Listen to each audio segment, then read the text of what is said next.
Hi అండి అందరికీ కూడా. ఈరోజు మనం నేర్చుకోబోతున్న పాఠ్యాంశం 8వ తరగతి తెలుగు పాఠ్యపుస్తకంలోని మొదటి పాఠ్యాంశము ఆంధ్ర వైభవం. ఈ వీడియోలో మీకు నేను తయారు చేసిన బిట్లను కూడా మధ్య మధ్యలో ఏర్పాటు చేయడం జరిగినది. మీకు తెలుగు పాఠ్యపుస్తకం వెనకాల ఉన్నటువంటి ప్రతి గ్రామర్ పార్ట్ని కూడా మనం అందించడం జరిగింది. నానార్థాలు, ప్రతిపదార్థాలు, ప్రకృతి వికృతులు కానీ అక్కడ ఇచ్చినటువంటి మనకి ఎక్సర్సైజెస్ కానీ ప్రతి ఒక్కటి కూడా నేను అందించడం జరిగింది. ఈ వీడియోని మీరు చివరి వరకు స్కిప్ చేయకుండా చూడండి. ఒక్క వీడియోని చూడండి. మీకు ఈ వీడియో ద్వారా మీకు అన్ని పాఠ్యాంశాలని ఎంత ఈజీగా నేర్చుకోవచ్చు అనే విషయం మీకు అర్థమవుతుంది. మొదటిగా చూసుకున్నట్లయితే ఈ పాఠ్యాంశం యొక్క ప్రక్రియ ఏంటి అంటే గేయము. ఈ పాఠ్యాంశం ఆంధ్ర వైభవం పాఠ్యాంశం యొక్క ఇతివృత్తం ఏంటంటే రాష్ట్ర కీర్తి. ఈ ఆంధ్ర వైభవం పాఠ్యాంశం యొక్క రచయిత ఎవరు అంటే కొండెపూడి లక్ష్మీనారాయణ. నెక్స్ట్ వన్, మనకి ఇక్కడ చదవండి, ఆలోచించి చెప్పండి అని మనకి ఒక గేయాన్ని ఇవ్వడం జరిగింది. ఈ గేయాన్ని రచించినది కరుణశ్రీ గారండి. బాగా చూసుకోండి. కరుణశ్రీ. తెలుగుదనము వంటి తీయదనము లేదు, తెనుగు కవుల వంటి గనులు లేరు, తెనుగు తల్లి సాధు జనల కల్పవల్లిరా, లలిత సుగుణజాల తెలుగు బాల అని ఈ గేయము ఎవరు రచించారని అడగొచ్చు. కరుణశ్రీ. ఈ పద్యము దేని గురించి చెప్తుంది? నెక్స్ట్, సాధుజన కల్పవల్లి ఎవరు? తెలుగు కవి తెలుగుదనాన్ని దేనితో పోల్చాడు? ఇలా మనకి మూడు ప్రశ్నలను ఇవ్వడం జరిగింది. ఆ 3 ప్రశ్నల యొక్క ఆన్సర్లు మనం చూసుకున్నట్లయితే మనకి కరుణశ్రీగా ఎవరి పేరుందారు, ప్రసిద్ధి చెందారు? కరుణశ్రీ అనేది ఎవరి కలం పేరు చెప్పండి? జంధ్యాల పాపయ్య శాస్త్రి గారు. అందుకే కరుణశ్రీ అన్న జంధ్యాల పాపయ్య శాస్త్రి అన్న ఒకరే కాబట్టి మనకి కరుణశ్రీ అనే ఇవ్వచ్చు, ఆప్షన్స్లో జంధ్యాల పాపయ్య శాస్త్రి అనే అయినా ఇవ్వచ్చు, గుర్తుపెట్టుకోవాలి. నెక్స్ట్, ఈ పద్యం దేని గురించి చెబుతుంది అంటే తెలుగు భాష, తెలుగు కవులు, తెలుగు తల్లి లేదా తెలుగు నేల గురించి ఈ పద్యం చెబుతోంది. సాధుజన కల్పవల్లి ఎవరు? సాధుజన కల్పవల్లి తెలుగు తల్లి. కవి తెలుగు తల్లిని దేనితో పోల్చారు, ఎందుకు? తెలుగు తల్లిని కవి కల్పవల్లితో, అంటే ఏది కోరితే అది ఇచ్చేదే కల్పవల్లి, కల్పవల్లితోనే పోల్చారు. పై పద్యము ఏ భాష గురించి చెప్తుందంటే తెలుగు భాష గురించి చెప్తుంది. నెక్స్ట్, మనకి ఈ పాఠం యొక్క ఉద్దేశ్యం ఏమిటి అని చూసుకున్నట్లయితే మన రాష్ట్ర ప్రగతిలో చారిత్రక వీరులు, సంఘ సంస్కర్తలు, కవులు, శాస్త్రవేత్తలు, రాజకీయ నాయకులు ఇలా ఎందరో మహానుభావులు ప్రధాన భూమిక పోషించారు. వీరు మన వారసత్వ సంపద. వీరందరినీ మననం చేసుకుంటూ రాష్ట్రాభివృద్ధిలో భాగస్వాములై రాష్ట్ర కీర్తిని కాపాడుకోవలసిన బాధ్యత ప్రతి ఒక్కరిపైన ఉందని తెలియజేయడమే ఈ పాఠం యొక్క ఉద్దేశ్యం. నెక్స్ట్, మనకి కవి ఎవరు అంటే కొండెపూడి లక్ష్మీనారాయణ. కొండెపూడి లక్ష్మీనారాయణ గురించి మనం చూసుకున్నట్లయితే ఆయన యొక్క కాలము 15/3/1918. ఆయన జననము 15/3/1918. ఆయన మరణము 22/6/1986.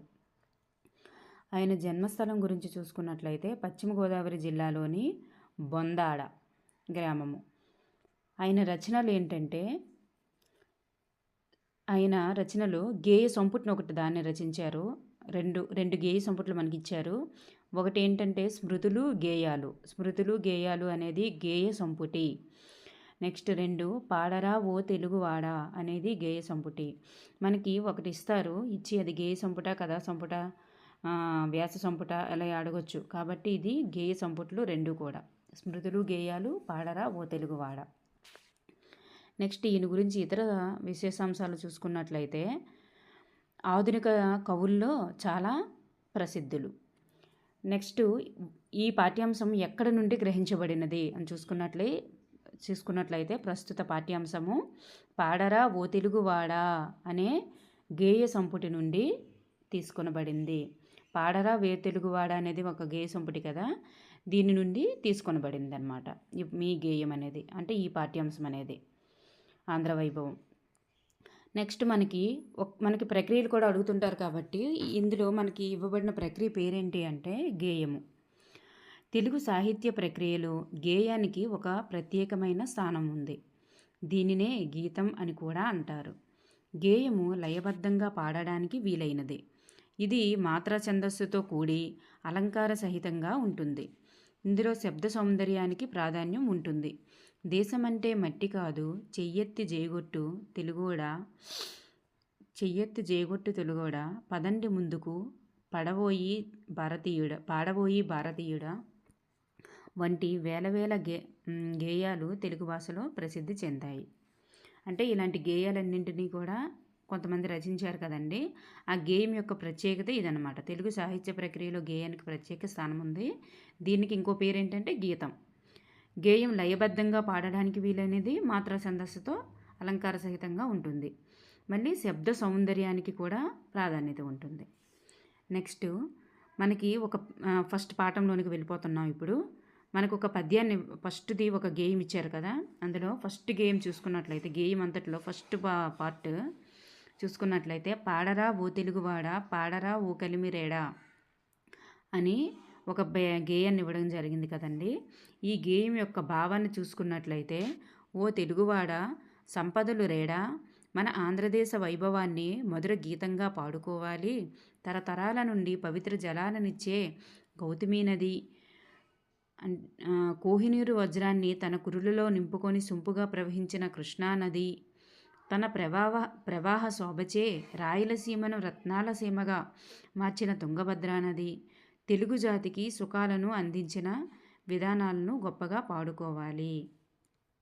ఇక్కడ ఓ తెలుగువాడ సంపదల రేడా మనకి కవి ఏమని సంబోధించాడని చూసుకున్నట్లయితే, ఓ తెలుగువాడ సంపదల రేడా అని మనకి ఇక్కడ కవి సంబోధించాడు. మన తెలుగు ఆంధ్రదేశ వైభవాన్ని మధుర గీతంగా పాడుకోవాలి. తరతరాల నుండి పవిత్ర జలాన్ని ఇచ్చే నది ఏంటంటే గౌతమి నది. గౌతమి నది దానికి ఇంకో పేరు ఏంటంటే గోదావరి నది. కోహినూరు వజ్రాన్ని తన కురులలో నింపుకున్న సొంపుగా ప్రవహించిన నది ఏంటంటే కృష్ణానది. తన ప్రవాహం శోభచే రాయలసీమను రత్నాల సీమగా మార్చిన నది తుంగభద్రా నది. తెలుగు జాతి సుఖాలను అందించే విధానాలను గొప్పగా పాడుకోవాలి. నెక్స్ట్ మనం బిట్లను తయారు చేసుకున్నవి ఏంటంటే, కవి తెలుగువారిని ఏమని సంబోధించారు? ఓ తెలుగువాడా, ఓ స్నేహితుడా అంటే అదే సంపదల రేడా అని కూడా సంబోధించాడు. పవిత్ర జలాలను అందిస్తూ పవిత్ర జలాలలో ప్రవహిస్తున్న నది ఏది? గోదావరి లేదా గౌతమి నది. ఈ పాఠ్యాంశంలో గేయం దేనిని తెలుపుతుంది? తెలుగు భవ్య చరిత్రను తెలుపుతున్నది. తెలుగు యొక్క భవ్య చరిత్రను తెలుపుతున్నది. గోదావరి నదికి గల మరొక పేరు గౌతమి నది. కోహినూరును తన కురులలో ముడుచుకున్న నది ఏది? కృష్ణా నది. రాయలసీమను రత్నాల సీమగా మార్చినది ఏది? తుంగభద్రా నది. తెలుగు తల్లి అందాన్ని పెంచుతున్నవి ఏవి? గోదావరి, కృష్ణానది, తుంగభద్రా నది. తెలుగువారి సుఖాన్ని కలిగిస్తున్నవి ఏవి? తెలుగువారికి సుఖాన్ని కలిగిస్తున్నవి తెలుగువారి యొక్క గొప్పతనాలు. తెలుగు జాతికి సుఖాలను అందించేవి ఏంటంటే తెలుగు నేలపై యొక్క గొప్పతనాలు. గోదావరి, కృష్ణానది, తుంగభద్రా నది ఇటువంటి అందమైన నదులు, మేలు చేసే నదులు అనేవి మన ఆంధ్రదేశంలో ప్రవహిస్తున్నాయి కాబట్టి ఇవి మనకి సుఖాన్ని కలిగిస్తున్నాయి అని తెలియజేశాడు రచయిత, కవి. నెక్స్ట్ రెండవ పద్యం ఏంటంటే, రెండవది పొడుచును మన తెలుగు జోదుల ప్రతిభ చాటిన వీరగాథలు. పొడుచును మన తెలుగు జోదుల ప్రతిభ చాటిన వీరగాథలు అనే ఒక గేయం ఇవ్వబడింది కదండి. ఆ గేయం యొక్క భావాన్ని చూసుకున్నట్లయితే, తెలుగు యోధుల ప్రతిభను చెప్పే వీరగాథలను పాడుకుంటూ జెండా గౌరవాన్ని నిలిపిన తెలుగు గొప్ప సంఘటనలను ప్రదర్శించుకుంటూ పాడి పంటలతో అలరాడే గొప్ప దేశం మనకు అండగా ఉండగా మన తెలుగువారి చరిత్రను గానం చేసుకుంటూ సాగిపోదాం అని అన్నారు. తెలుగు యోధుల ప్రతిభను వీరగాథలను పాడుకోవాలంట. తెలుగు జెండా, జాతీయ జెండా గౌరవాన్ని నిలిపిన తెలుగు గొప్ప సంఘటనలు ప్రదర్శించుకుంటూ వెళ్ళాలంట. దేన్ని ప్రదర్శించాలి? దేన్ని పాడుకోవాలి? పాడి పంటలతో అలరాడే గొప్ప దేశం మనకు అండగా ఉండగా మన తెలుగువారి చరిత్రను గానం చేసుకుంటూ సాగిపోదాం. ఏంటి అండగా ఉన్నాయంటే పాడి పంటలన్నీ కూడా మనకి అండగా ఉన్నాయని అంటున్నారు కవి. ఇక్కడ వీరగాథలు దేన్ని తెలుపుతున్నాయంటే తెలుగు జోధుల యొక్క ప్రతిభను తెలుపుతున్నాయి. వాటిని మనం చాటుకుంటూ పాడుకుంటూ వెళ్దాం అని రచయిత చెప్పారు. తెలుగు జెండా గౌరవం నిలబెట్టినవి ఏవి అంటే తెలుగు చరిత్రలో జరిగిన మేలైన సంఘటనలన్నీ కూడా తెలుగు జెండా యొక్క గౌరవాన్ని నిలబెట్టినవి. నెక్స్ట్, మన దేశంలో సమృద్ధిగా ఉన్నవి ఏవి? పాడి పంటలు సమృద్ధిగా ఉన్నాయి కాబట్టి మనం ఎటువంటి దిగులు లేకుండా మనకు అవి అండగా ఉన్నాయి కాబట్టి మనం తెలుగు చరిత్రను గానం చేసుకుంటూ పాడుకుంటూ వెళ్ళిపోదామని కవి అన్నారు. దేన్ని పాడుకోవాలని? తెలుగు చరిత్రను పాడుకుంటూ గానం చేసుకుంటూ వెళ్ళిపోవాలని కవి అన్నారు. నెక్స్ట్ చూసుకున్నట్లయితే కథన రంగము ఇక్కడ పద్యం స్కిప్ అయిందండి.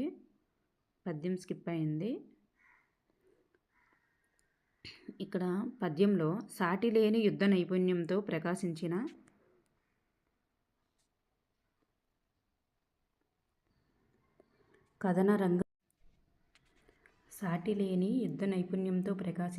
కాకతీయ రుద్రమదేవి కత్తి పదును చరిత్ర మన రక్తాన్ని ఉప్పొంగిస్తుంది. యుద్ధరంగంలో సింహంలా విజృంభించి శత్రురాజుల తలలు ఖండించిన బాలచంద్రుని భుజబలం విన్న మన హృదయం ఉప్పొంగుతుంది. ఇలా ఒక పద్యం ఇవ్వబడింది కదండి. ఇందులో భావం చెప్పబడింది. ఇందులో ఎవరి కత్తి పదును చరిత్ర రక్తం ఉప్పొంగేలా చేస్తుందంటే రుద్రమదేవిది. ఈవిడ ఏ రాజ్యం పరిపాలించారంటే కాకతీయ రాజ్యాన్ని.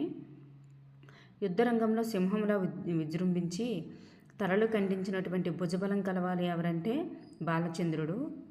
ఈయన గురించి మనం తలుచుకున్నా కానీ హృదయం ఉప్పొంగుతుందని ఈ పాఠ్యాంశంలో ఈ గేయంలో వివరించడం జరిగిందండి. నెక్స్ట్ బిట్లు చూసుకున్నట్లయితే కాకతీయుల ఖడ్గతేజము ఎవరు? రుద్రమదేవి. కొదమసింగంతో ఎవరిని పోల్చాడు? బాలచంద్రుని. మేని రక్తంతో పొంగజేసేది ఏది? రుద్రమదేవి యుద్ధ పటిమ. బాలచంద్రుని బాహుదర్పము మేని రక్తాన్ని పొంగింపజేస్తుంది. నెక్స్ట్, యుద్ధ పటిమ గలవారు ఎవరు? రుద్రమదేవి. ఈ గేయంలో భుజగర్వం గలవారు ఎవరు? బాలచంద్రుడు. నెక్స్ట్ గేయం చూసుకున్నట్లయితే తెలుగు పలుకులు తేనెలొలుకను తిక్కనారుని కవితలోన అనే ఒక గేయం ఇవ్వడం జరిగిందండి.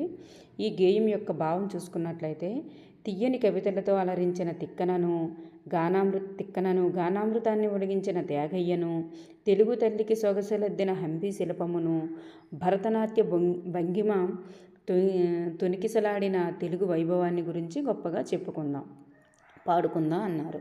అంటే 4 అంశాలు చెప్పారండి. తియ్యని కవిత అలరించింది తిక్కన, గానామృతాన్ని ఒలికించినది త్యాగయ్య, తెలుగు తల్లికి సొగసలద్దింది హంపి శిల్ప సంపద, నెక్స్ట్ తెలుగు వైభవాన్ని గురించి తొనికిసలాడింపజేసింది భరతనాట్య భంగిమలు. ఇవన్నీ కూడా చెప్పడం జరిగిందండి. మనం బిట్లు చూసుకున్నట్లయితే తిక్కన కవిత్వం ఎలా ఉంటుందంటే తియ్యదనం తేనెలుకిస్తుంది.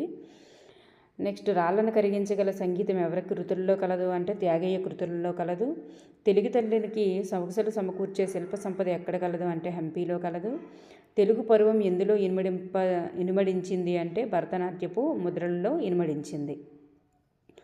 నెక్స్ట్ మనం చూసుకున్నట్లయితే గేయము తెలుగు జాతికి నూతన సంస్కృతి తీర్చిదిద్దిన కందుకూరి అనే గేయం ఇవ్వడం జరిగిందండి. అంటే తెలుగు జాతికి నూతన సంస్కృతి, కొత్త సంస్కృతిని తీర్చిదిద్దిన కందుకూరి అనే గేయము. దీని యొక్క భావం చూసుకున్నట్లయితే తెలుగు తల్లికి వెలుగుబాటలు తీర్చిదిద్దిన కందుకూరి, ప్రజల భాషకై ఊపిరలూదిన అంటే ప్రజల భాష, వ్యవహారిక భాష, తెలుగు భాష, వీటి కోసం పోరాడి ఉద్యమాలు చేసి ఇలా దాన్ని చివరి వరకు సాధించే వరకు ప్రయత్నం చేశారు కదండి. ఎవరంటే గిడుగు వెంకటరామమూర్తి గారు. అలాగే దేశమంటే మట్టి కాదు దేశమంటే మనుషులేనని చాటి చెప్పింది ఎవరంటే గురజాడ అప్పారావు గారు. ఇలా ఎందరో తెలుగు తల్లి ముద్దు బిడ్డలను గురించి దివ్యంగా పాడుకుందాం అని ఇచ్చారు. కానీ గేయంలో మనకి 3 గురించి వివరించడం జరిగింది. కందుకూరి, నెక్స్ట్ గిడుగు వెంకటరామమూర్తి గారు, నెక్స్ట్ గురజాడ వెంకటప్పారావు గారు. వీళ్ళ 3 గురించి మనం చూసుకున్నట్లయితే తెలుగు జాతి కోసం కందుకూరి ఏం చేశారు? సంఘ సంస్కరణలు చేశారు. ఏంటి? బాల్య వివాహాల నిర్మూలన, సతీ సహగమనం, వితంతు పునర్వివాహాలు, ఇలాంటివన్నీ కూడా కొన్ని ఆయన చేయడం జరిగింది. అంటే అప్పట్లో ఉండే పాత ఆచారాలకు బదులుగా కొత్త ఆచారాలను ఆయన తేవడం జరిగింది. కాబట్టి ఈయన తెలుగు జాతికి వెలుగుబాటులు దిద్దారు. 2వ బిట్ చూసుకున్నట్లయితే దేశమంటే మట్టి కాదోయ్ దేశమంటే మనుషులోయ్ అని చాటి చెప్పినది ఎవరు అంటే గురజాడ అప్పారావు గారు. తెలుగు భాష కోసం మరియు తెలుగు భాషగా ప్రజల భాషగా తెలుగును చేయడంలో కృషి చేసిన వారు ఎవరంటే గిడుగు వెంకటరామూర్తి గారు. నెక్స్ట్ వన్, తెలుగు తల్లి ముద్దు బిడ్డలను గురించి కవి ఎవరిని గురించి చెప్పాడు అంటే ఈ గేయంలో ఎవరిని గురించి చెప్పారు? కందుకూరి వీరేశలింగం, గురజాడ అప్పారావు, గిడుగు వెంకటరామూర్తి గురించి. నెక్స్ట్ మనం చూసుకున్నట్లయితే గేయము కలవు గనులు నదులు జలములు పసిడి పంటలు వెళ్ళి విరియును. అంటే ఇవన్నీ కూడా గనులు నదులు జలములు పసిడి పంటలు ఇవన్నీ కూడా కలవు, మన భరత భూమిపై కలవు అని చెప్పారు గేయంలో. దీని యొక్క భావం చూసుకున్నట్లయితే మన రాష్ట్రం సహజ వనరులు పాడి పంటలకు నిలయమై స్వర్గ భూమిగా తూగుతున్నది. ఇట్టి రాష్ట్ర మహత్యాన్ని ప్రపంచ దేశాలకు వినబడేలా 6 కోట్ల ముక్త కంఠాలతో మన తెలుగు తల్లి విజయగీతాన్ని పాడుకుందాం. అంటే జయము జయము అని విజయగీతాన్ని పాడుకుందామని అంటారండి. ఇందులో బిట్లు చూసుకున్నట్లయితే తెలుగు నేలలోని వనరులు ఏవి? ఆంధ్ర రాష్ట్రము గనులతో నదులతో నీళ్లతో పసిడి పంటలు సిరి సంపదలు సహజ వనరులతో అలరారుతుంది. మన తెలుగు నేలను ఎలా మార్చుకోవాలని కవి ఆశించారు? స్వర్గంతో సమానంగా మార్చుకోవాలని కవి ఆశించారు. ఎంతమంది తెలుగు ప్రజలు కలిసికట్టుగా తెలుగు తల్లికి జయము జయమని విజయగీతం పాడాలని కవి తెలిపారు? 6 కోట్ల ప్రజలు. నెక్స్ట్ గేయాలన్నీ అయిపోయాయి. నెక్స్ట్ మనం చూసుకున్నట్లయితే వెనకాల ఉన్న ఎక్సర్సైజెస్ గ్రామర్ పార్ట్. ఇందులో మనకి టెక్స్ట్ బుక్లో ఎలా ఉందో సేమ్ యాజ్ ఇట్ ఈజ్గా వాటి యొక్క ఆన్సర్లను మనం అలాగే నేర్చుకోవడం జరుగుతుంది. మనకి ఇక్కడ గేయంలో క్రింది పదాలను గుర్తించి గేయంలోన ఆ పదాలు ఎక్కడెక్కడ ఉన్నాయో రాయమని చెప్పారండి. ఇవి మనకి బిట్ రూపంలో అంత ఇంపార్టెంట్ కాదనిపిస్తుంది, కానీ మీకు తెలియాలంటే దీన్ని ఒకసారి చూడండి. నెక్స్ట్ చూసుకున్నట్లయితే గేయం చదివి పట్టికలో సూచించిన విధము పదాలు రాయండి అన్నారు. అంటే 3 అక్షర పదాలు ఏంటేంటి ఉన్నాయో రాయాలి. నెక్స్ట్ 5 అక్షర పదాలు ఏంటేంటి ఉన్నాయో రాయాలి. నెక్స్ట్ ద్విత్వాక్షర పదాలు ఏంటేంటి ఉన్నాయో రాయాలి. సంయుక్తాక్షర పదాలు ఏంటేంటి ఉన్నాయో రాయాలి. మనకు తెలుసు కదండి, ఒక అక్షరం అనేది ఒక హచ్చు కిందన ఇంకొక హచ్చు వచ్చిందనుకోండి, ఇలా డా కింద డావత్తు, లా కింద లావత్తు ఇలా వస్తే ఆ 2 అచ్చుల్ని కలిపి మనం ఒక అచ్చు కిందనే తీసుకుంటాము. అంటే ఒక అక్షరం కింద డా కింద డా ఒత్తు వచ్చిందనుకోండి, అది ఒక అక్షరం కింద మనం తీసుకుంటాం కదండి. ఇలా మనం కౌంట్ చేసి 5 అక్షర పదాలు 3 అక్షర పదాలు అనేవి రాయడం జరుగుతుంది. అంటే ఒక అక్షరం కింద ఎలా తయారు చేస్తారు? పమ్ అనేది మనం 2 అక్షరాలు కాకుండా ఒక అక్షరం కిందనే తీసుకోవాలి. ఇలా 5 అక్షర పదాలు 3 అక్షర పదాలు రాస్తామండి. నెక్స్ట్ ద్విత్వాక్షర పదాలు తెలుసు కదండి, ఒక అచ్చు కిందన అదే అచ్చు రావడానికి ద్విత్వాక్షరం అంటారు. ఇలాంటి పదాలు ఏంటేంటి ఉన్నాయో రాస్తాము.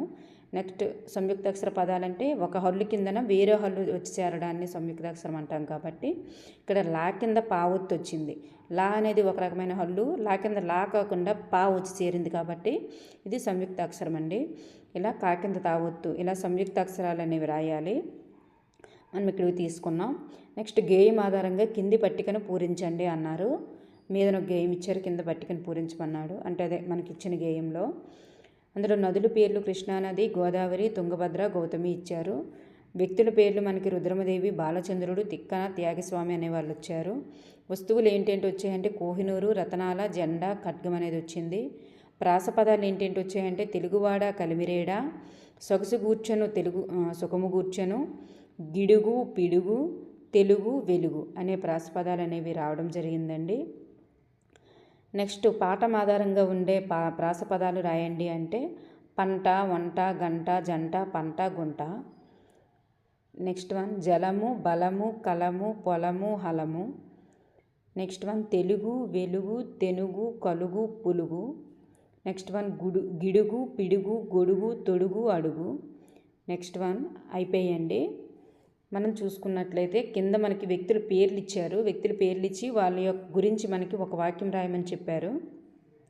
ఆ వ్యక్తులు ఎవరంటే కందుకూరి వీరేశలింగం, గిడుగు రామ్మూర్తి గారు, గురజాడ అప్పారావు గారు, త్యాగరాజు గారు. వీళ్ళ గురించి చూసుకున్నట్లయితే కందుకూరి వీరేశలింగం గారు బాల్య వివాహాలను నిషేధించిన సంఘ సంస్కర్త. గిడుగు రామ్మూర్తి గారు వ్యవహారిక భాషా వ్యాప్తికి కృషి చేశారు. గురజాడ అప్పారావు గారు కన్యాశుల్కం అనే నాటకాన్ని అందించారు. త్యాగరాజు గారు వాగ్గేయకారుడిగా ఎన్నో కీర్తనలు ఇచ్చారు. ఇలా వాళ్ళ గురించి చాలా వాక్యాలు ఉన్నాయి, కానీ మనకి ఇవి మాత్రమే మనం ఇక్కడ రాయడం జరిగింది, ఒక్కొక్క వాక్యాన్ని మాత్రమే. నెక్స్ట్ తిక్కన కవిత్వంలో తెలుగు భాష తేనెలులికింది, అది మన గేయంలో ఎలా ఉందని ఇచ్చారు, ఎలా ఉందో రాయమని చెప్పారండి. తెలుగు పలుకులు తేనెలొలికెను తిక్కనార్యుని కవితలోన అని ఉంది. నెక్స్ట్ పాడి పంటలు సమృద్ధిగా లభిస్తాయి, ఇది మన గేయంలో ఎలా ఉందని చూసుకుంటే పాడి పంటలు పొంగి పొరలచ్చు దండిగా మన దేశం ఉండగా అని ఉందండి. గురజాడ దేశం అంటే మనుషులని చాటి చెప్పారు కదా, అది ఈ గేయంలో ఎలా ఉందంటే దేశం అంటే మనుషులేనని చాటి చెప్పిన అప్పారాయుడు అని ఉందండి. గోదావరి తెలుగు తరాల నుండి మధుర జలాన్ని ఇస్తుంది అని ఉంది కదండి. దీనికి గేయంలో యుగయుగమ్ముల నుండి బంగారు గనులిచ్చాడు గౌతమీ నది, బంగారు గనులిచ్చే నది ఏంటి అంటే గౌతమీ నది అని మనకి పద్యంలో ఇవ్వడం జరిగింది. నెక్స్ట్ చూసుకున్నట్లయితే మనకు ఒక పేరా ఇచ్చారండి, ఆంధ్రప్రదేశ్ అని ఇలా ఒక పేరా ఇవ్వడం జరిగింది. ఈ పేరా కిందన మనకి నదులేంటి, పర్యాటక స్థలాలేంటి, చిత్రకారులు ఏంటి అనేది మనకి విడదీసి రాయమని చెప్పారు. మనం ఇది రాసేస్తాము, పారాగ్రాఫ్లో ఉన్నది మనం ఎలాగైనా రాసేస్తాం కదండి. నెక్స్ట్ ఈ పేరాను చదివి కింద ప్రశ్నలు తయారు చేయమన్నారు. మనం ప్రశ్నలు కూడా తయారు చేయగలం ఆ పేరాను చదివి.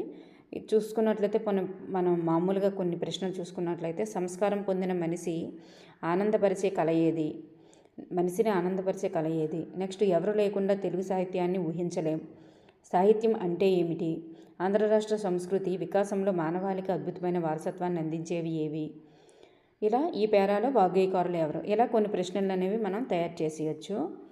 నెక్స్ట్ ఒక కవిత ఇచ్చారండి, గోదావరి కృష్ణమ్మలు అని చెప్పేసి ఒక కవిత ఇవ్వడం జరిగింది టెక్స్ట్ బుక్లో.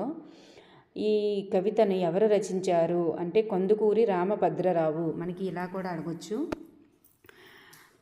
ఎవరు రచించారని, కందుకూరి రామభద్రరావు. ఇక్కడ మనకి కింద ప్రశ్నలు ఇవ్వడం జరిగింది. కవితలో ఉన్న నదుల పేర్లేంటి, గోదావరి, కృష్ణ. తోడబుట్టిన వాళ్ళు అనే అర్థాన్నిచ్చే పదం ఏది అంటే తోబుట్టువులు. పంటలను కవి దేనితో పోల్చాడంటే పంటలను అన్నపూర్ణ, విశాలాక్షులతో పోల్చాడు. వాహిని అంటే అర్థం ఏంటంటే నదులు. నెక్స్ట్ మనకి భాషాంశాల కింద చూసుకున్నట్లయితే నానార్థానికి సంబంధించిన పూర్తి వివరణ ఇవ్వడం జరిగిందండి. కొన్ని నానార్థ పదాలను కూడా మనకి ఇక్కడ ఇవ్వడం జరిగాయి. నానార్థాలకు సంబంధించిన పూర్తిని ఇక్కడ నేర్చుకోవచ్చు. అంటే ఈ పాఠ్యాంశం వెనకాల ఉన్న నానార్థాలన్నింటినీ కూడా మనం ఇక్కడ నేర్చుకోవచ్చు. ఒక పదానికి గల వేరు అర్థాలను ఆ పదం యొక్క నానార్థాలు అంటారు. అంటే ఒక పదానికి ఒక్కొక్క దగ్గర ఒక్కొక్కలాగా వాడుతుంటాం కదండి, ఆ పదం అవి ఆ అర్థాలన్నీ కూడా వాటి యొక్క నానార్థాలు అవుతాయి. రైతు కష్టకాలం కష్టపడతాడు. కష్టకాలం, కాలం అనేదానికి నానార్థాలు చూసుకున్నట్లయితే ఇక్కడ కాలం అనేదానికి నానార్థాలు చూసుకున్నట్లయితే సమయము, నలుపు. తూర్పు దిక్కున హిందూ మహాసముద్రం ఉంది. ఇక్కడ దిక్కున అనేదానికి, దిక్కు అనేదానికి నానార్థాలు దిశ, శరణం.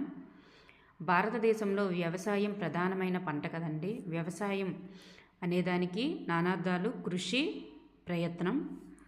చూడండి, కాలము, దిక్కు, వ్యవసాయం, ఈ మూడింటికి నానార్థాలు అనేవి ఇక్కడ ఇవ్వడం జరిగింది. నెక్స్ట్ మనం నానార్థాలు చూసుకున్నట్లయితే సీమకి నానార్థాలు దేశము, ప్రదేశము, రాజ్యము. నెక్స్ట్ ఆడు అనే దానికి నానార్థాలు చూసుకున్నట్లయితే విధము, ఆచూకీ, దారి. రారు అనే దానికి మనం నానార్థాలు చూసుకున్నట్లయితే పడు, రాలు అనేదానికి రాలడం అంటాం కదండి, రాలు అనేదానికి పడు, రాయి, నశించు అనే నానార్థాలు ఉంటాయి. పాడి అనేదానికి క్షీరము, ధర్మము, న్యాయము. జాడ అనేదానికి విధము, ఆచూకీ, దారి. చూడండి మనకి ఇక్కడికి 8 నానార్థాలు అయ్యాయి. నెక్స్ట్ ఇంకా అదనం చూసుకున్నట్లయితే వదరు అంటే సొరకాయి, ప్రేలు, చెప్పు. కాలు పాదం 4వ భాగం. నెక్స్ట్ మంచం కోడు నానార్థాలండి. నెక్స్ట్ మనకి పర్యాయ పదాలు అంటే ఏమిటో తెలియజేయడం జరిగింది. కొన్ని పర్యాయ పదాలను కూడా అందించడం జరిగిందండి. రైతు, హాలికుడు, కర్షకుడు అనే 3 పదాల అర్థం ఒక్కటే. ఒక పదం అర్థానికి సమానమైన అర్థాన్నిచ్చే పదాలన్నింటినీ ఆ పదానికి పర్యాయ పదాలే అవుతాయి. అంటే సమాన అర్థాన్నిచ్చే పదాలన్నీ కూడా పర్యాయ పదాలే అవుతాయి.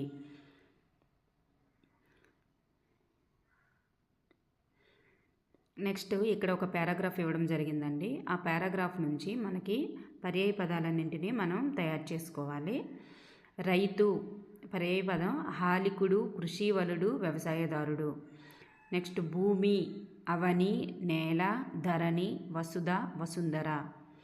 వాన వర్షము, వృష్టి. కరువు క్షామము, కాటకము. ఇల్లు గృహము, నిలయము, ఆవాసము. భార్య అర్ధాంగి, ఇల్లాలు, సతి. నెక్స్ట్ కరువుతో నీరు అడుగంటింది. ఇక్కడ నీరుకి పర్యాయ పదాలు జలము, ఉదకము, తోయము.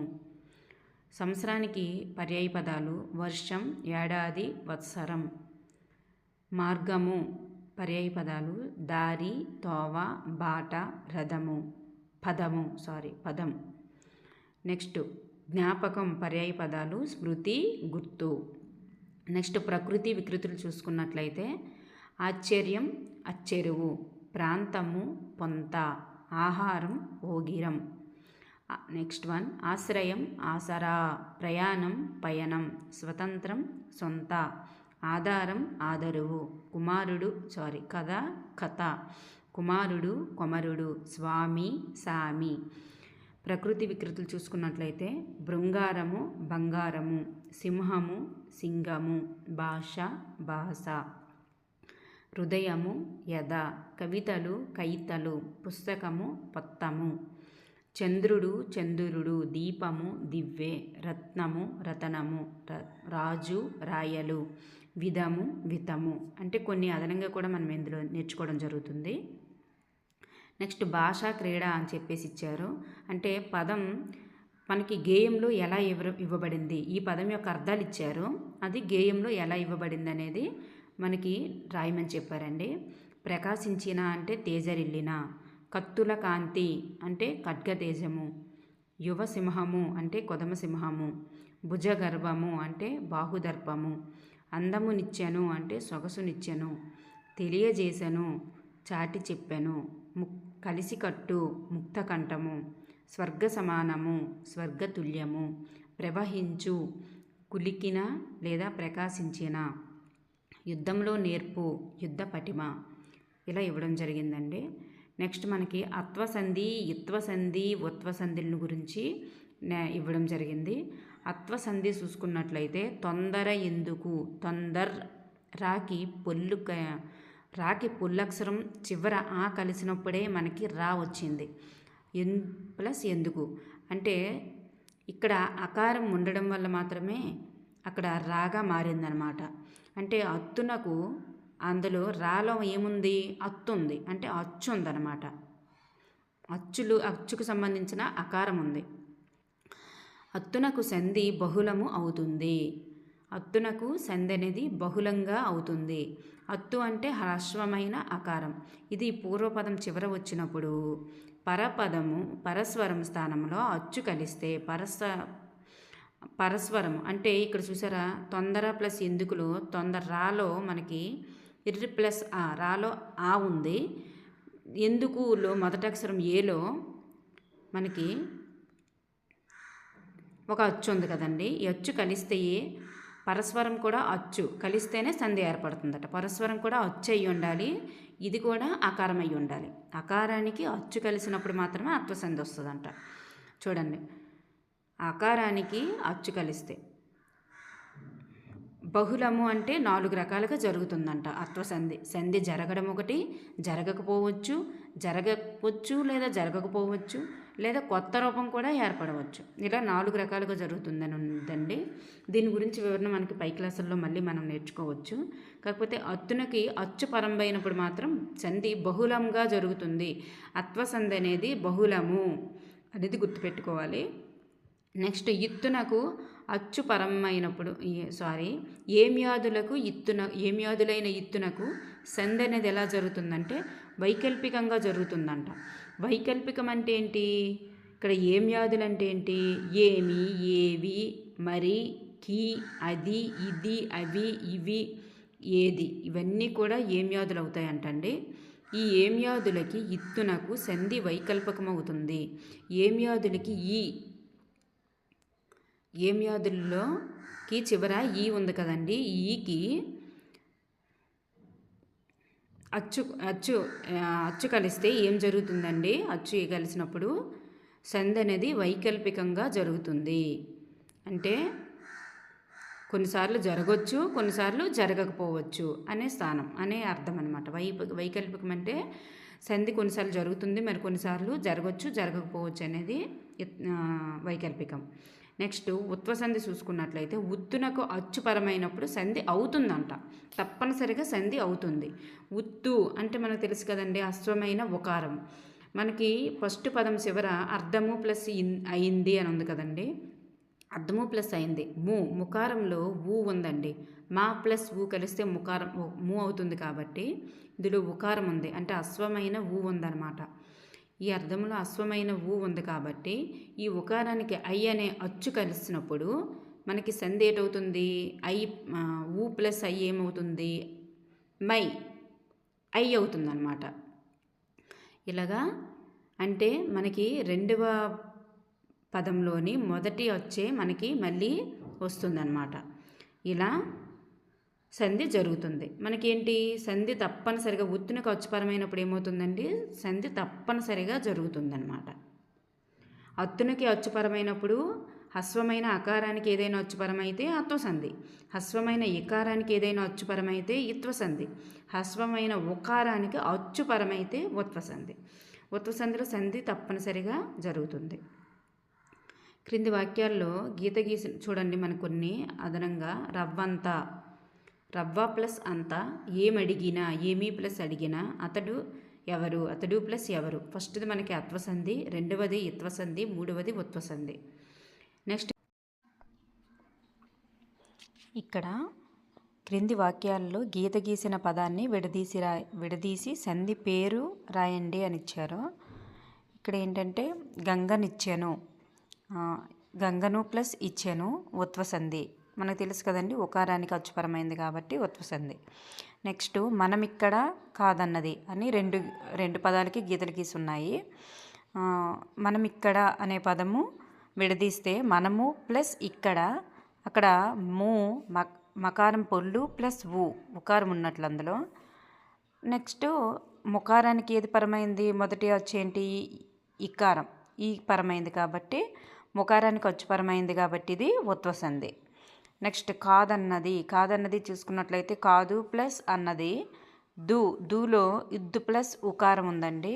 దానికి ఆ అనే అచ్చు అనేది పరమైనది కాబట్టి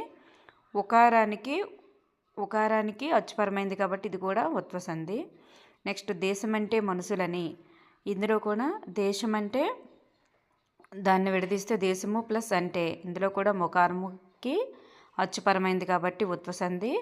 నెక్స్ట్ మనుషులని ప్లస్ మనుషులని అని విడదీస్తే మనుషులు ప్లస్ అని, ఇది ఇక్కడ కూడా ఉకారానికి అచ్చుపరమైంది కాబట్టి ఇది కూడా ఉత్వసంధి. నెక్స్ట్ మనం చూసుకున్నట్లయితే క్రింది పదాలను కలిపి దాని సందుల పేర్లు రాయండి అని ఇవ్వబడింది. పదాలను కలిపాలి, నెక్స్ట్ సంధి పేరేంటి అనేది మనం గుర్తించాలి. పుట్టిన ప్లస్ ఇల్లు, నాలో ఏముందండి? ఇన్ ప్లస్ అకారం ఉంది కదండి. సో అకారానికి ఇకారం పరమైంది కాబట్టి అది అత్వసంధి, అకారానికి అచ్చుపరమైంది కాబట్టి అత్వసంధి. నెక్స్ట్ ఏమీ ప్లస్ అయ్యో, ఏమయ్యో, ఇందులో కూడా మీ అనే లెటర్ని చూసుకున్నట్లయితే మీలో ఇమ్ ప్లస్ ఈ ఉన్నట్టు, అంటే ఈ ఉన్నట్లు, ఇకారానికి అచ్చుపరమైంది కాబట్టి ఇత్వసంధి. నెక్స్ట్ మేము ప్లస్ అందరం, మేమందరం, ఇది ఉత్వసంధి. నెక్స్ట్ గ్రామము ప్లస్ అంటే, గ్రామం అంటే, ఇది కూడా ఉత్వసంధి. నెక్స్ట్ అదనంగా కొన్ని సందులు అనేవి ఇవ్వబడిందండి. ఈ సందులు అనేవి ఏ సందులు ఏంటనేది మీరు కొంచెం అదనంగా నేర్చుకోవాలనుకునే వాళ్ళు నేర్చుకోండి. దేశం ఉండగా, దేశము ప్లస్ ఉండగా, మనము ప్లస్ ఇక, శత్రువులనెదిరి, శత్రువులన్ ప్లస్ ఎదిరి, తేనెలొలికెను, తేనెలు ప్లస్ ఒలికెను, దేశం అంటే, దేశము ప్లస్ అంటే, మనుజులు ప్లస్ ఏ, కంఠములొక్క, కంఠములు ప్లస్ ఒక్క, జయమని, జయము ప్లస్ అని. ఏం లేదండి, ఇందులో ఉకారానికి అచ్చుపరమైందా, ఇకారానికి అచ్చుపరమైందా అంటే మనం రెండు పదాలను విడదీసినప్పుడు మొదటి పదము యొక్క పూర్వస్వరము అంటే చివరి స్వరం, చివరి లెటర్లో విడదీసేటప్పుడు వాటిలో దానిలో ఉకారం ఉందా, ఇకారం ఉందా, అకారం ఉందా అని చూసుకోవాలి. నెక్స్ట్ రెండవ పదం ఉంది కదండి, రెండవ పదాన్ని యొక్క మొదటి అక్షరం అంటే పరస్వరం.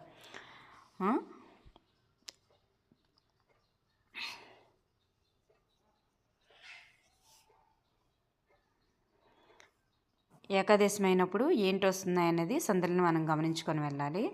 పనేముంది, పని ప్లస్ ఏముంది, ఏమి ప్లస్ ఉంది, పని ప్లస్ ఏమి ప్లస్ ఉంది. ఇక్కడ కూడా ఏమ్యోధులు ఇత్తునకి సంధి వైకల్పికంగా వచ్చింది. నెక్స్ట్ పండిందంట, పండింది ప్లస్ అంట, ఉంటుందా, ఉంటుంది ప్లస్ ఆ, పయనించాలని, పయనించాలి ప్లస్ అని, నరసమ్మ, నరస ప్లస్ అమ్మ. నెక్స్ట్ మాట్లాడుతున్నట్లు, మాట్లాడుతున్నా ప్లస్ అట్లు, అమ్మయ్య, అమ్మ ప్లస్ అయ్య, వర్షాభావం, వర్ష ప్లస్ అభావం. ఇవన్నీ కూడా చూసుకోవాలండి. ఇక్కడ వర్షాభావం అనేది సవర్ణ దీర్ఘసంధి, వర్ష ప్లస్ అభావం, వర్షాభావం. ఇక్కడ సవర్ణ దీర్ఘసంధి. ఆ, ఈ, ఊ, అరులకు సవర్ణాచ్చుల పరమైతే సవర్ణ దీర్ఘం ఏకాదేశం అవుతుంది. ఇక్కడ వర్షాలో అకారం ఉందండి, అకారానికి అకారం పరమయ్యి ఆ వచ్చిందనమాట, వర్షాభావం. ఇలా దీర్ఘం ఏకాదేశం అయితే అప్పుడు అది సవర్ణ దీర్ఘసంధి అవుతుంది. మనకి అత్వసంధిలో అలా దీర్ఘం అనేది రాదండి. అత్వసంధి చూసుకున్నట్లయితే దీర్ఘం రాదు. పుట్టినిల్లు ఉంది, పుట్టిన ప్లస్ ఇల్లు, అక్కడ దీర్ఘం వచ్చిందా, పుట్టినిల్లు అని అలా కానీ, పుట్టిన ఇల్లు అని కానీ అలా రాలేదు కదా. సో పుట్టిన ఇల్లు అని కానీ రాలేదు కదా. సో ఇందులో ఒకే అకారానికి అకారం పరం అవ్వడం అలా అయ్యిందనుకోండి, ఒకేలాంటి అచ్చులు రెండు ఏకాదేశం అయినప్పుడు సంధి ఎలా వస్తుందంటే దీర్ఘం ఏకాదేశం అవుతుంది. రెండు అచ్చులు ఒకేలాంటి అచ్చులు కలిసేటప్పుడు అక్కడ దీర్ఘం ఏకాదేశం అవుతుంది. నెక్స్ట్ ద్వంద్వ సమాసం గురించి చూసుకున్నట్లయితే ద్వంద్వ సమాసము, దిగి సమాసం రెండింటి వేరియేషను ఇచ్చారు ఇక్కడ మనకి. సమాసంలోని రెండు పదాల అర్థాలకు ప్రాధాన్యత కలిగినవి ద్వంద్వ సమాసాలు. రెండు పదాల యొక్క అర్థాలకి కూడా ప్రాధాన్యత ఉండాలి. పూర్వపదము సంఖ్యావాచకము, ఉత్తర పదము నామవాచకము ఉంటే ద్విగు సమాసం అవుతుంది. చూడండి, ఒక సమాసంలో రెండు పదాలకి కూడా అర్థాలు ఉన్నాయని, అర్థవంతమైన పదాలు ఉన్నాయనుకోండి, అర్థాలకి ప్రాధాన్యత ఉందనుకోండి, అప్పుడు అవి వాటిని ద్వంద్వ సమాసం అంటారు. అలాగే ద్విగు సమాసం అంటే ఏంటంటే పూర్వపదం అనేది సంఖ్యతో ఉండాలి, ఉత్తర పదం అనేది నామవాచకంతో ఉండాలి, అది ద్విగు సమాసం అవుతుంది. ఇక్కడ మనం చూసుకున్నట్లయితే పాడి పంటలు, ఇందులో సంఖ్య ఏమైనా వచ్చిందా, రాలేదు కాబట్టి పాడియును పంటయును రెండు కూడా అర్థవంతమైన పదాలు, ప్రాధాన్యత కలిగినవి కాబట్టి వీటిని ద్వంద్వ సమాసం అని అంటారు. అలాగే 4 వేదాలు, 4 సంఖ్య గల వేదాలు ద్విగు సమాసం. సిరి సంపదలు, సిరియు సంపదయు ద్వంద్వ సమాసం. 6 కోట్లు, 6 సంఖ్య గల కోట్లు ద్విగు సమాసం. ఇలా విగ్రహ వాక్యాలు ఉన్నాయి చూడండి. ఇంకా కొన్ని ఈ క్రింది వాక్యాలలో గీత గీసిన పదాలకు విగ్రహ వాక్యాలు రాసి సమాసం పేరు రాయమని చెప్పారు. విగ్రహ వాక్యం అంటే విడదీసి దాన్ని రాయడం, అర్థవంతంగా రాయడం. తల్లిదండ్రులు, తల్లియును తండ్రియును ద్విగు సమాసం. నలుదిక్కులు, ఇక్కడ 4 అంటే 4 దిక్కులు అని అర్థం కాబట్టి ఇక్కడ ఇందులో సంఖ్య ఉంది కాబట్టి 4 సంఖ్య గల దిక్కులు ద్విగు సమాసం. అన్నదమ్ములు, అన్నయ్యను తమ్ముడును ద్వంద్వ సమాసం. అష్టదిక్పాలకులు, అష్ట సంఖ్య గల దిక్పాలకులు ద్విగు సమాసం. పాడి పంటలు కొన్ని చూడండి, ఇందులో మీకు ఏమైనా నేర్చుకోవాలనుకుంటే, అదనంగా నేర్చుకోవాలనుకుంటే నేర్చుకోండి. నేను స్కిప్ చేస్తున్నాను, మీరు కావాలంటే వీడియోని స్లో చేసుకొని నేర్చుకోండి. Thank you.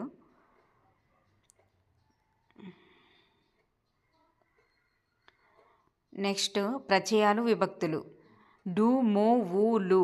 డు, ము, ఊలు అనేవి ప్రథమ విభక్తి, ప్రథమ తత్పురుష సమాసంలో వస్తాయండి.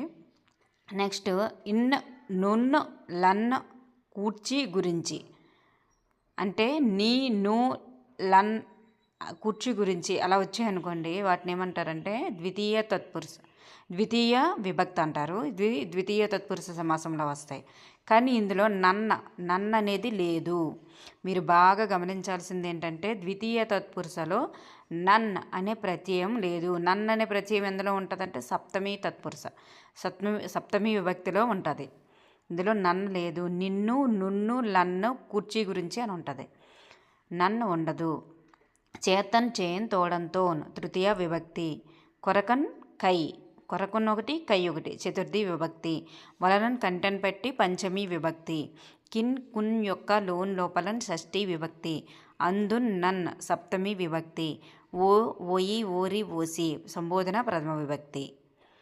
నెక్స్ట్ ఏ విభక్తి ప్రత్యయాలను ఉపయోగించి పై విభక్తి ప్రత్యయాలను ఉపయోగించి వాక్యాలు రాయండి. ఇక్కడ చూడండి, పాము వలన భయము. వలన అనేది మనకి వలనని కంటెంట్ పెట్టి ఇందులో వస్తుందండి, పంచమి విభక్తిలో వస్తుంది.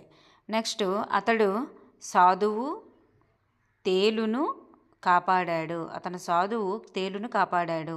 ఇందులో ఊ లు అవి ఇందులో వచ్చాయి. డూము ఊళ్ళో వచ్చింది ప్రథమ విభక్తి. అతని పేరు రాముడు ధనువును ధరించాడు. అతని పేరు రాముడు ధనువును ధరించాడు. ఇందులో నీ ను అనేవి ద్వితీయ తత్పురుష, నా అనేది సప్తమి తత్పురుష, గుర్తుపెట్టుకోండి. చేత బుద్ధి చేత హీనుడు మంచి వాళ్ళతో ఉండాలి. ఇక్కడ చేతతో, చేతం తోడంతో తృతీయ తత్పురుష. గురువు కొరకు దక్షిణ, పొట్టకై కూడు, కొరకు కై చతుర్థి తత్పురుష. దుఃఖం వలన కన్నీరు వస్తుంది, మనిషిని బట్టి వివేకం ఉంటుంది, పంచమి తత్పురుష, వలన కంటెన్ బట్టి.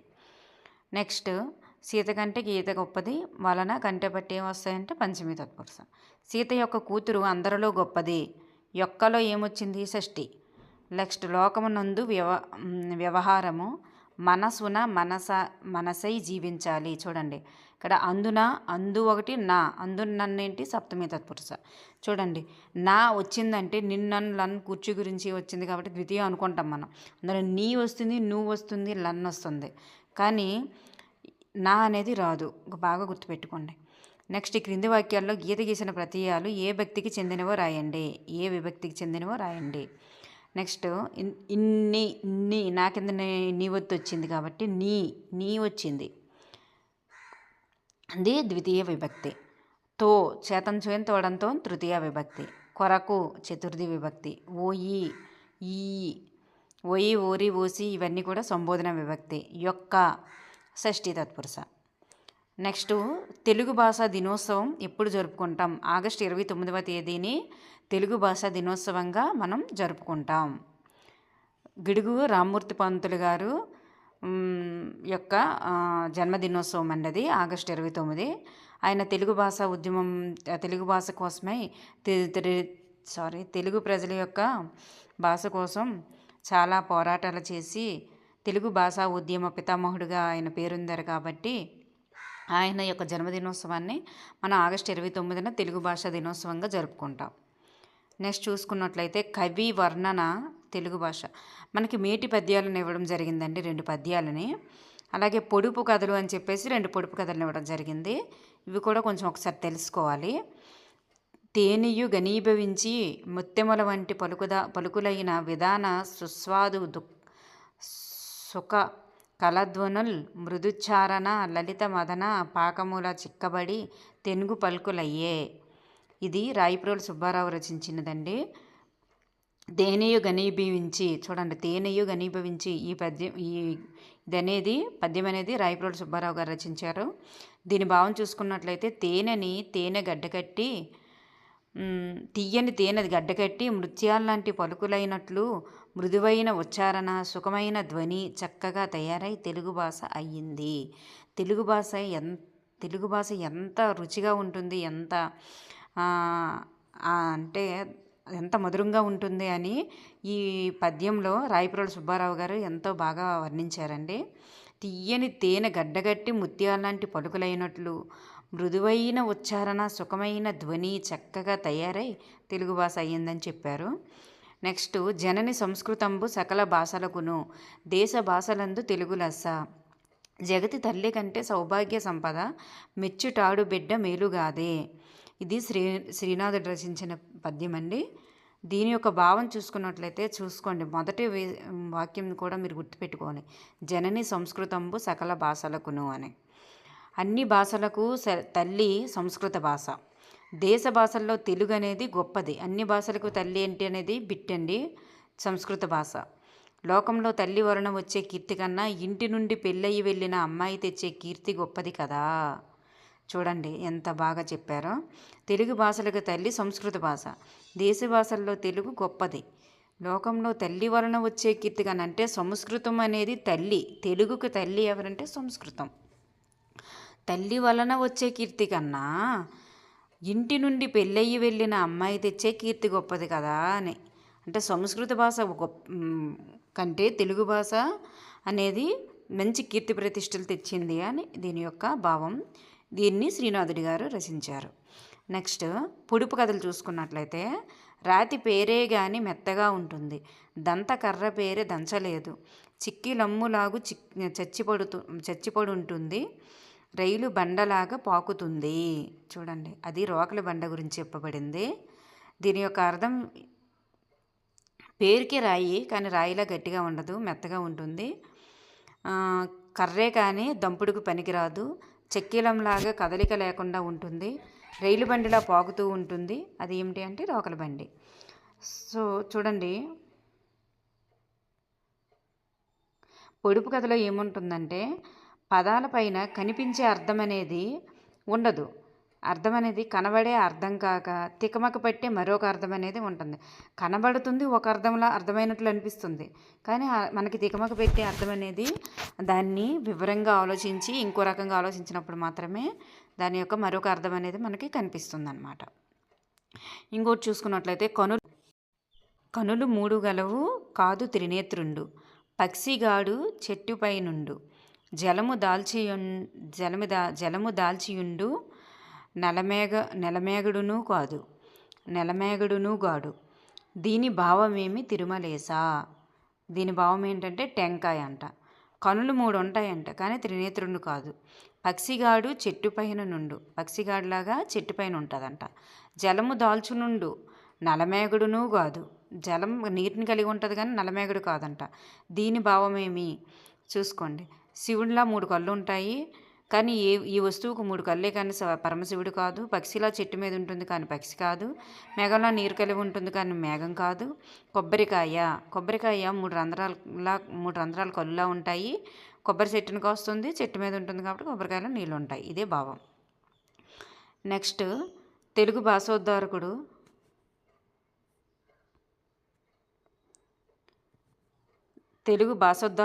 చార్లెస్ ఫిలిప్ బ్రౌన్ గురించి మనకి ఇవ్వబడిందండి. కడలి అంచులు దాటి కదిలింది తెలుగు భాషోద్ధారకుడు చార్లెస్ ఫిలిప్ బ్రౌన్ కోసం మనకి ఇవ్వబడిందండి. ఇందులో చూడండి, కడలి అంచులు దాటి కదిలింది తెలుగు, ఎదలోతులు మీటి ఎగిసింది తెలుగు, ఏ భాష చెనుకైనా ఏ యాస చెనుకైనా తనలోన కలుపుకొని తరలింది తెలుగు, ఒదిగిపోతున్న వరవల్లలో సాగి హుమ్మంటూ వేమనగా ఉరిమింది తెలుగు. తెలుగు కోసం వివరంగా చెప్పబడిందండి. ఇందులో ఇవన్న మాటలు ఎవరివంటే చార్లెస్ ఫిలిప్ బ్రౌన్ గారివి. నెక్స్ట్, ఇంతటి కమ్మనైన తెలుగు భాష ఆదికవి నన్నయ్య కాలం నుండి పరవళ్ళు తొక్కింది. అప్పటి నుండి 18వ శతాబ్దం దాకా కలకలలాడింది. కానీ తెలుగు భాషను, తెలుగు సాహిత్యాన్ని ఆదరించేవారు లేక 19వ శతాబ్దంలో తెలుగు భాష కళా విహీనమై కనుమరుగవుతూ వచ్చింది. అటువంటి సమయంలో తెలుగు భాషను, తెలుగు సాహిత్యాన్ని పునరుజ్జీవింపజేసిన తెలుగు భాషాభిమాని సిపి బ్రౌన్. విదేశీయుడైనప్పటికీ శిథిలమవుతున్న మన భాషకు జవసత్వాలు ఊది తేజోకాంతులతో వెలిగిపోయేలా చేసిన ఆంధ్ర భాషోద్ధారకుడు చార్లెస్ ఫిలిప్ బ్రౌన్ గారు. ఆంగ్ల పాలనలో తెలుగువారికి ఉపకారం చేసిన ప్రముఖులలో sir Thomas Munro, colonel Colin Mackenzie, sir Arthur కాటన్లతో పాటు సిపి బ్రౌన్ గారు కూడా ముఖ్యులు. చూడండి, ఆంగ్ల పాలనలో తెలుగు వారికి ఉపకారం చేసిన వాళ్ళు ఎవరెవరంటే sir Thomas Munro, colonel Colin Mackenzie, sir Arthur Cotton. CP Brown గారు తెలుగు సంస్కృతిని, సాహిత్య చరిత్రను పునర్నిర్మించడానికి పండితులను ఆహ్వానించి తన బంగళాలో ఒక సాహిత్య పర్ణశాలను ఏర్పరిచి వాగ్దేవిని నిండు ముత్తైదువులా అలంకరించారు.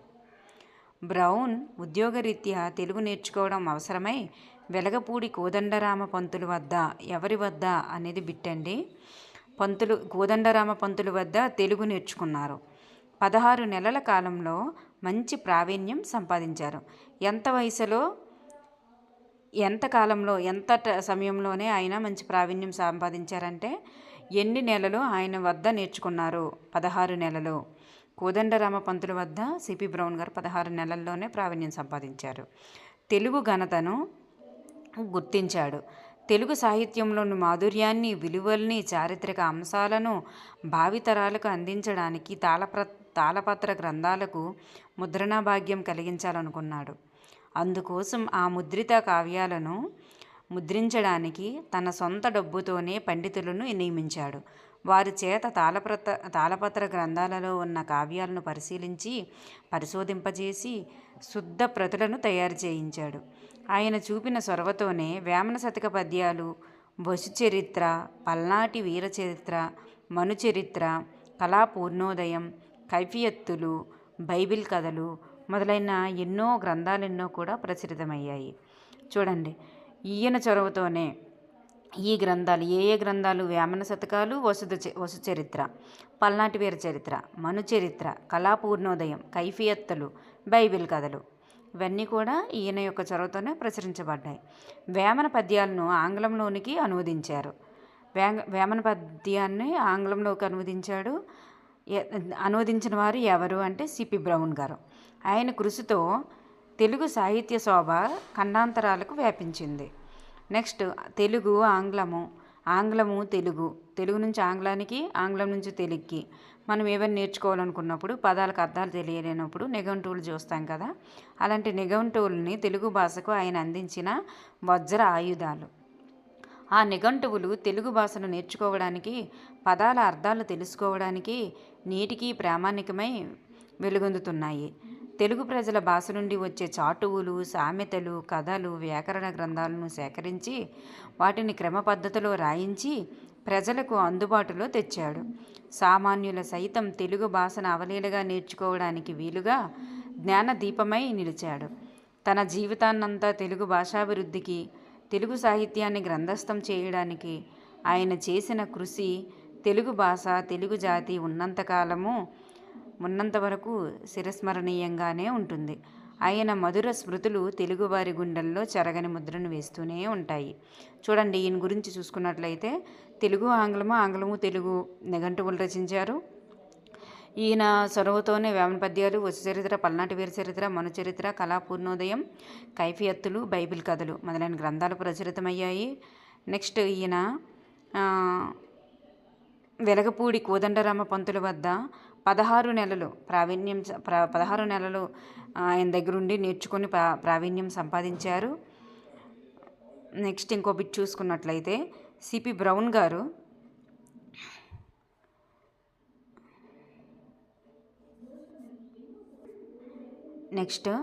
ఆయన వేమన పద్యాలను ఆంగ్లంలోనికి వేమన పద్యాలను ఆంగ్లంలోనికి అనువదించిన వాళ్ళు ఎవరంటే సిపి బ్రౌన్ గారు. నెక్స్ట్ సిపి బ్రౌన్ గారు ఆంధ్ర భాషోద్ధారకుడు ఎవరు అని అంటే చార్లెస్ ఫిలిప్ బ్రౌన్ గారు. నెక్స్ట్